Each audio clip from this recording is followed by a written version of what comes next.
Saludos a José Vaquerano, a Ernesto Padilla, a Valerie, que siempre deja sus mensajes, a Marta Hernández hasta Canadá. Saludos a Jaime Ramírez Urey, a Roque, a Edgar Campos, a Max Gómez y saludos especiales a todas las personas que generan un debate sin insultos. Gracias por conectarse un miércoles más con Plataforma de TVX. Desde Washington y como salvadoreña ejerciendo mi derecho ciudadano a la opinión y a la expresión, hoy quiero hablarles precisamente de la participación ciudadana y de los deberes de los ciudadanos. Estamos muy acostumbrados a hablar de lo que otros deberían de hacer para resolver algunos problemas que afectan nuestros intereses colectivos, nuestros intereses de país o nuestros intereses de la comunidad o de nuestra sociedad. Hemos olvidado que así como tenemos derechos ciudadanos, así también tenemos deberes ciudadanos y que esos deberes básicos son el respeto a los demás sin importar ninguna condición social, raza o religión. Es deber de los ciudadanos obrar conforme a los principios de buena fe, de honestidad y de lealtad. Antes de seguir, hay que señalar que lealtad es una palabra que tiene un gran significado y que no vale nada para muchos políticos que creen que el poder es eterno. Los ciudadanos tienen también el deber al respeto cívico y moral de las leyes de nuestro país, por insignificantes que nos parezcan a veces. Si no respetamos las leyes de nuestra comunidad, las leyes locales, las leyes municipales, por ejemplo, ¿cómo podemos exigir que otros respeten nuestros derechos humanos? Entre los deberes más importantes que deben cumplir los ciudadanos podemos citar el deber de presentar quejas, peticiones, reclamos, denuncias o hasta felicitaciones a una autoridad que cumple con su trabajo. Esto es parte del ejercicio del derecho de participación ciudadana que todos tenemos. Felicitar a un funcionario público que cumple su trabajo, que hace lo que su cargo le manda y por lo que recibe un salario de parte de todos nosotros, no está mal. Pero no es lo mismo alabar a un funcionario público porque hace su trabajo. El deber de denuncia está establecido en los códigos penales de muchos países. Los ciudadanos tienen el deber de denunciar la comisión de un delito, o sea, cuando alguien está cometiendo algún delito o está violando alguna ley. Todo aquel que presencie un delito público tiene el deber de denunciar, y más aún cuando tiene conocimiento de que hay una continuidad de ese ilícito o de ese delito. Si bien recibir sobresueldos ha sido permitido por la ley, no es moral y no es ético, pero este es otro tema.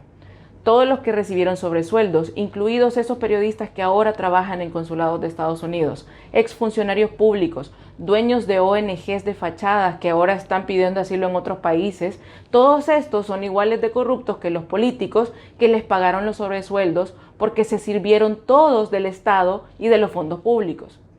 Los funcionarios públicos que saben o que supieron de actos de corrupción o de desvío de fondos tienen la obligación y el deber moral, cívico y ciudadano de denunciar. Si no lo hacen, ellos están cometiendo también un delito que se llama omisión. Pero hoy no vamos a hablar de las cuestiones técnicas de la abogacía, vamos a dejar eso de lado y vamos a hablar un poco del sentido común. Cuando queremos que algo mejore en casa, tomamos acciones directas para hacer que ese algo mejore. Por ejemplo, queremos que nuestros hijos mantengan un orden en su cuarto o en su casa y que ayuden con los quehaceres del hogar. Entonces, tomamos medidas, ¿cierto? Cuando todos colaboramos en las tareas del hogar, es más fácil que el mensaje de cumplir con esas tareas se reciba de forma correcta.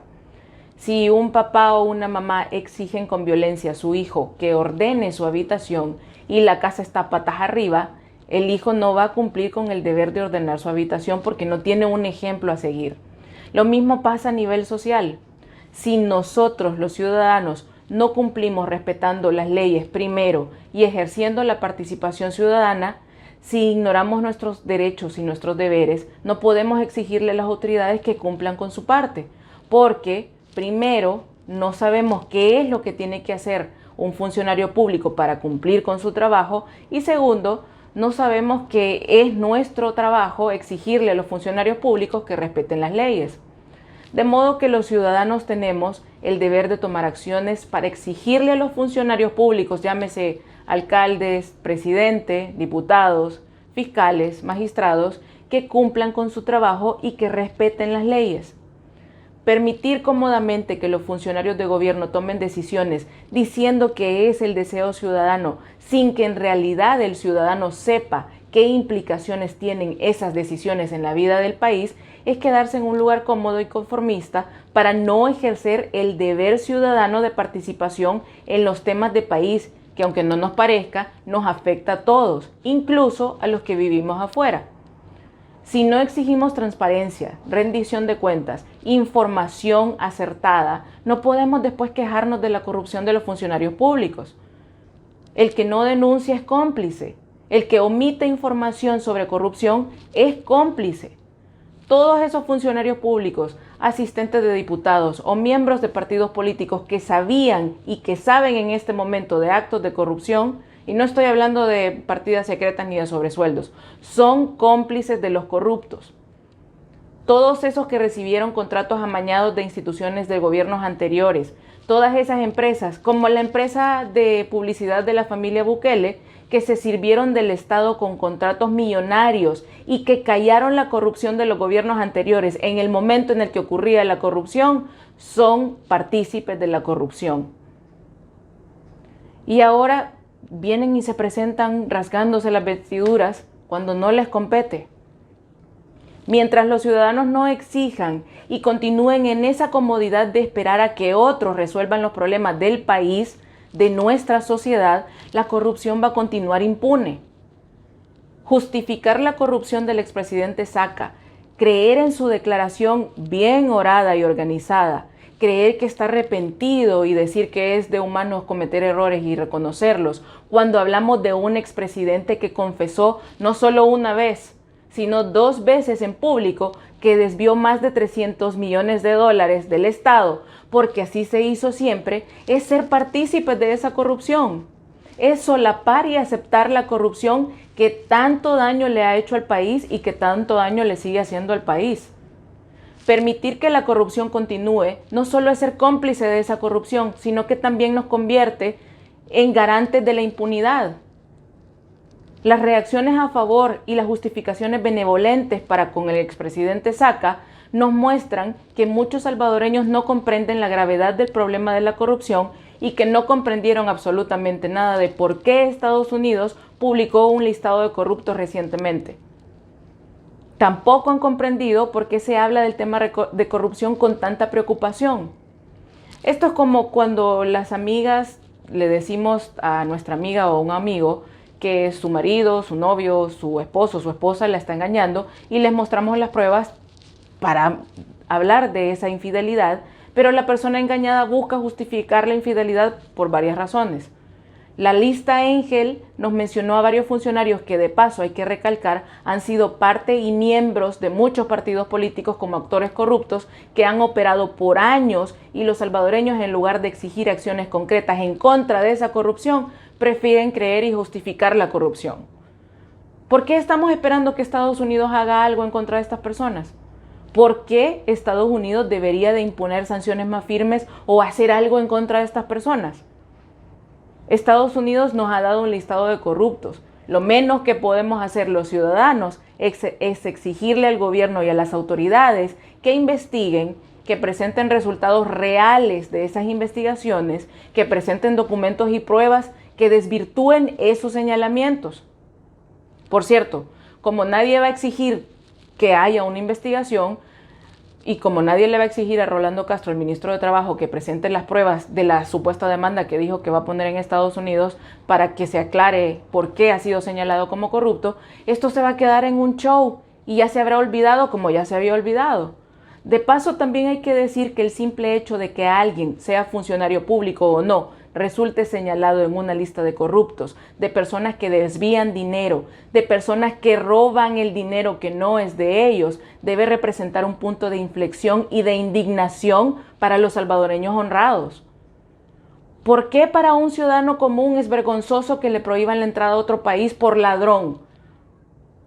¿Por qué para un ciudadano común debe ser vergonzoso y para un funcionario público no?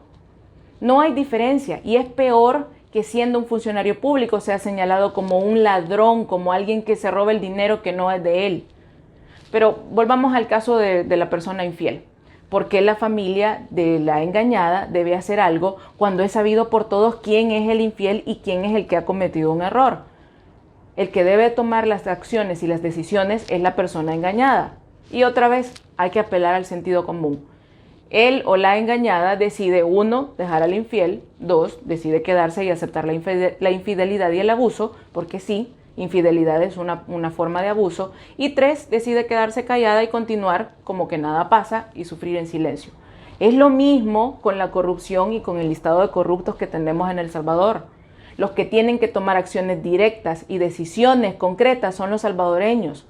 Los que tienen que decidir entre parar el abuso y la corrupción, aceptar y aplaudir el abuso y la corrupción, o quedarse callados y dejar que nos sigan viendo la cara a todos, somos los salvadoreños.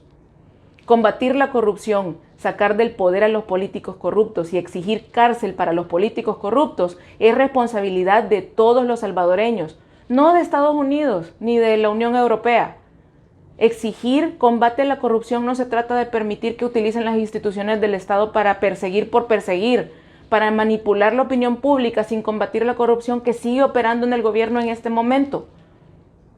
Combatir la corrupción no es aplaudir porque el show mediático nos está dando la venganza que Bukele nos prometió. Los primeros pasos para combatir la corrupción los deben dar los ciudadanos. Ese es el deber de los ciudadanos, para tomar conciencia del por qué los ciudadanos debemos parar la corrupción en el gobierno y en las instituciones del Estado y por qué la corrupción nos afecta a todos. Preguntémonos, los ciudadanos, ¿ustedes saben de la importancia de la transparencia, de la honestidad y de la integridad en un gobierno para frenar la corrupción? La falta de transparencia alimenta la corrupción. La corrupción afecta a los más pobres y a los más vulnerables siempre. La corrupción impide que los medicamentos lleguen a los hospitales, a los enfermos que las necesitan, y los hospitales en el país sigan sin medicamentos. La corrupción evita que haya inversión en las escuelas, que se construyan más escuelas. La corrupción evita que los ciudadanos como usted y como yo tengamos acceso a la educación, y esto provoca que los ciudadanos sigan viviendo en la ignorancia y que no ejerzan su derecho y deber a la participación ciudadana. Pensemos un momento, ¿por qué la ministra de Educación no quiere que se sepa sobre las condiciones de pobreza y de abandono en las que están las escuelas en este momento? ¿Por qué? Porque hay corrupción y por eso no quiere que hablemos de este tema. La corrupción socava la labor para lograr estabilidad en un país, para impedir que haya violencia y crimen organizado. ¿Para qué más soldados si no hay inversión social? ¿Para qué más soldados si no hay un plan para combatir la violencia estructural que afecta al país? ¿Por qué la violencia sigue imperando en el país si el presidente Bukele ha cambiado todas las condiciones solo con su presencia en el Ejecutivo? Es una cuestión de sentido común. ¿Por qué la corrupción continúa impune en el país? Porque los ciudadanos no exigimos el combate real a la corrupción, porque los ciudadanos creen en los espejitos que los políticos nos siguen mostrando y nos siguen dando. La participación ciudadana es un componente vital para la democracia, pues es el mecanismo que conecta a los ciudadanos con los gobernantes. Entrar en un estado de apatía, de comodidad, de desidia ante lo que le pasa en nuestro país o dejar todo en manos de los gobernantes y políticos es ser actores indirectos de la corrupción y de la continuidad de la corrupción y la impunidad. La participación ciudadana es una actividad que se expresa de diferentes formas. Por supuesto, el voto es una de ellos, pero hay otras formas que también tenemos que ejercer. En la participación ciudadana, el ciudadano, ustedes, nosotros, somos los actores claves en la construcción de la democracia. Y hay que tener muy claro que la participación ciudadana democrática no es lo mismo que llamar a la ciudadanía para que participe en referéndums o en consultas ciudadanas. Esto es muy diferente. La primera, la participación ciudadana, es algo que se hace cotidianamente, mientras que la consulta o referéndum es una cuestión directa que ocurre una vez por un tema específico, y este es un mecanismo que generalmente usan los gobiernos populistas para afianzarse en el poder. Así lo hizo Hugo Chávez. La participación ciudadana se distingue por el nivel de involucramiento de los ciudadanos en los asuntos del Estado, del país, de la comunidad, de una sociedad, y está reflejada y visibilizada en la organización ciudadana. o sea, en la organización de la sociedad civil, en organizaciones de la sociedad. Para lograr el desarrollo de cualquier sociedad democrática, la participación ciudadana y la buena gobernanza juntas son vitales. El fin de esta relación, de la relación participación ciudadana y buena gobernanza, es mejorar el ejercicio democrático y reformar el aparato gubernamental por el bien común, por el bien de todos.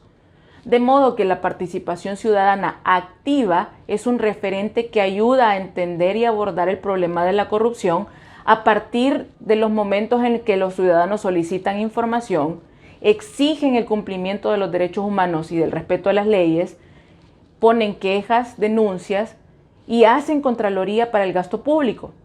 En otras palabras, si los ciudadanos no exigimos transparencia, información real, cumplimiento y respeto a los derechos humanos, si no denunciamos, si no somos entes de control de los gobiernos y de los gobernantes, no puede haber combate a la corrupción.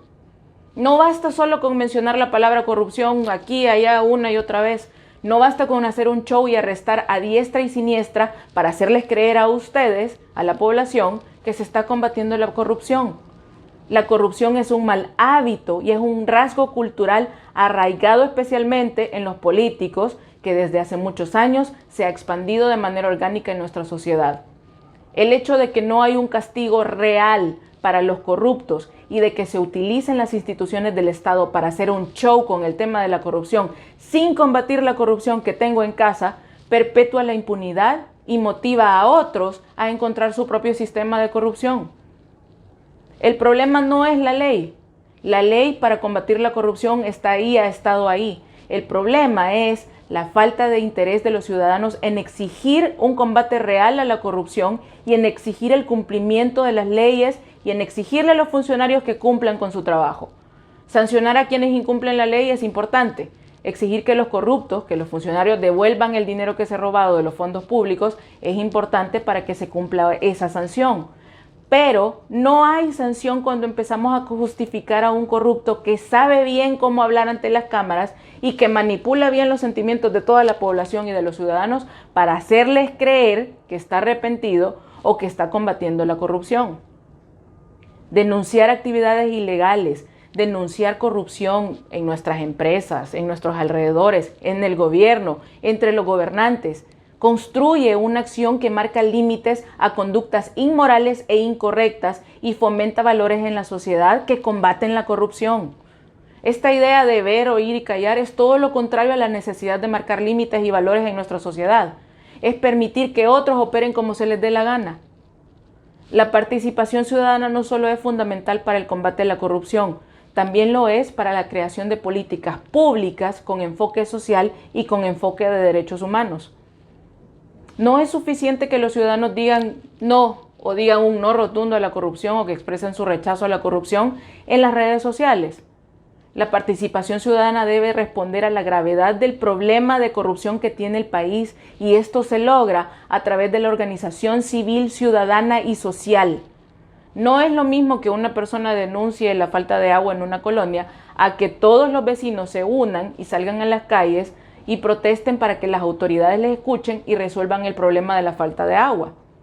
No basta con que el presidente entregue a su ministro una propuesta de ley para que sus diputados la aprueben y nos hagan creer que están combatiendo la corrupción si no hay participación ciudadana. Y por cierto, ustedes ya saben qué dice exactamente la ley que presentaron ayer ante corrupción. Ustedes saben si esta ley en realidad va a perseguir el delito de corrupción para todos y no va a proteger a las personas que están en este momento en el gobierno. Para saberlo, necesitamos la participación ciudadana. La organización civil para el combate de la corrupción, para el combate de la impunidad y para el cumplimiento de las sanciones impuestas a corruptos es necesaria para garantizar que haya investigaciones y sanciones que de verdad van a perseguir a los corruptos. Sin la participación de los ciudadanos, sin la participación de las organizaciones civiles, cualquiera puede venir a hablar o a tuitear sobre el combate a la corrupción y engañar a todos los ciudadanos diciéndoles lo que ustedes quieren escuchar. La corrupción además tiene un impacto negativo en la economía de un país, especialmente en una economía débil e inestable como la economía de El Salvador. La corrupción afecta los procesos de libre competencia empresarial, los procesos económicos. Por eso, dos empresarios reconocidos por sus problemas de corrupción con gobiernos anteriores resultaron señalados en la lista de corruptos, en la lista Engel. Los ciudadanos deben entender que la corrupción y la falta de participación ciudadana, aparte de afectar la economía, el desarrollo, la buena gobernanza, la estabilidad del país, la paz social, también afecta la imagen de nuestro país, de El Salvador, a nivel mundial. También afecta la imagen de todos los salvadoreños ante la corrupción. Combatir la corrupción, así como poner en práctica valores, está primero en las manos de los salvadoreños. De nosotros depende empezar a cambiar este mal en nuestro país. Que tengan todos muy buenas noches.